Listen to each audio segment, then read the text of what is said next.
झाली बरं का मित्रांनो, आज आपल्या गावात क्रिकेट टुर्नामेंटची सुरुवात। नमस्कार, मी आपला लाडका रामू। आपल्या रोजच्या वेळेवर उठून काढली आपली धन्नो आणि निघालो आपल्या ठिकाणी। मारुतीरायांचं दर्शन घेतलं, बजरंगबलीचं नाव घेतलं आणि रनिंगला सुरुवात केली। आज तर एवढी थंडी होती, असं वाटत होतं की आपण बर्फात फिरतोय। परंतु कितीही थंडी असली तरी आपल्याला आपल्या शरीराची काळजी घ्यावी लागते। मग काय केली ना सपाट्याला सुरुवात, सप सप सप सप। मित्रांनो, तुम्ही रनिंग करत असाल किंवा जिममध्ये व्यायाम करत असाल तर त्याच्यासाठी खूप महत्त्वाचा भाग असतो, तो म्हणजे वॉर्मअप। वॉर्मअप केल्याशिवाय रनिंग करू नये किंवा कोणत्याही जिममध्ये आपण व्यायाम करू नये, नाहीतर त्याचे साईड इफेक्ट होऊ शकतात। वॉर्मअप केल्यावर आपल्या शरीरातील रक्तप्रवाह व्यवस्थित होऊ लागतो आणि त्यानंतर आपण रनिंग केली किंवा जिम केलं तर आपल्याला त्याचे साईड इफेक्ट जाणवत नाही। म्हणून सगळ्यात पहिले तुम्ही वॉर्मअप करायचे मित्रांनो। मी तर रनिंगच्या पहिले पण वॉर्मअप करतो आणि रनिंग नंतरही वॉर्मअप करून घेतो। आल्यावर जी थंडी वाजत होती ती आता आपल्या शरीरातून गायब झाली होती, कारण आपलं शरीर आता गरम झालं होतं। मग काय, आपला पोटोबा हा गणपती बाप्पासारखं होऊ नये म्हणून त्याची काळजी घेत आपण हा व्यायाम दररोज करतो। रनिंग किंवा जिमला जाताना मित्रांनो, स्ट्रेचिंग करून घेणे खूप महत्त्वाचे असते।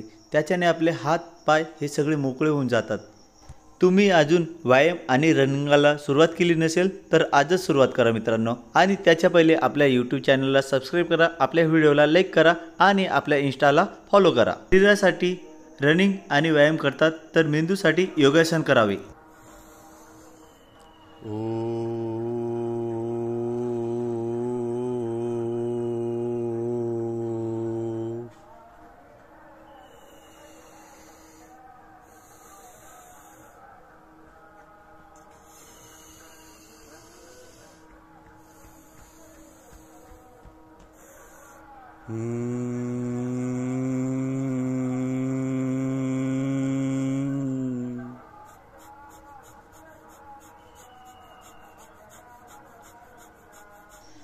आपल्या मेंदूला रक्तपुरवठा व्हावा म्हणून मी सुरुवात करतो शीर्षासनला। परंतु शीर्षासन करता करता कधी आपल्या अंगात रामदेव बाबा घुसतो हे सांगताच येत नाही। तंगडे इकडच्या तिकडे तिकडच्या इकडे करणं हे चालूच राहतं आणि जसं की रामदेव बाबाचं भूतच आपल्यात आलं असेल। मला तर तेच वाटते, कारण रामू आणि रामदेव बाबा एकच रास आहेत। सगळ्यांना गुड मॉर्निंग मित्रांनो। आपली शाळा बघून घ्या एक वेळेस। सर्व आवरून वगैरे झालं आणि चहा पाव खातच होतो, तेवढ्यात लाडू उठली आणि डायरेक्ट आपल्या मांडीवर येऊन बसली आणि काका आपल्याला पण चहा पाव खाऊ घाल। ती रात्री काहीच न खाता झोपली होती म्हणून।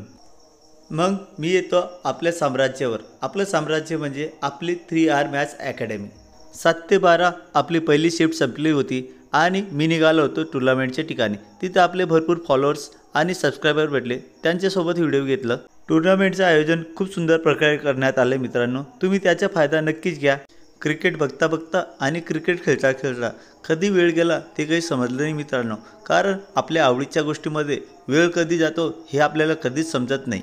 तुम्हाला पण क्रिकेट आवडतं का मित्रांनो? जर आवडत असेल तर आपल्या व्हिडिओला लाईक नक्की करा आणि आपल्या यूट्यूब चॅनलला सबस्क्राईब करा। आणि आपल्याला कोणती IPLची टीम आवडते ते कमेंट बॉक्समध्ये कमेंट करून नक्की सांगा। तिथून घरी गेलो तर लाडू डबडे वाजत होती, नाचून घ्या तुम्ही।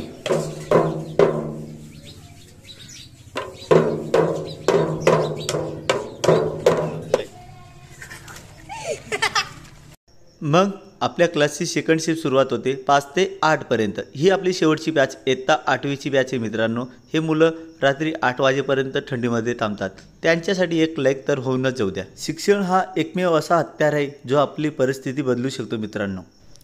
तुम्ही पण आपल्या क्लासमध्ये ॲडमिशन घ्या, त्याच्या पहिले आपल्या यूट्यूब चॅनलला सबस्क्राईब करा, इंस्टाला फॉलो करा आणि व्हिडिओला लाईक करा।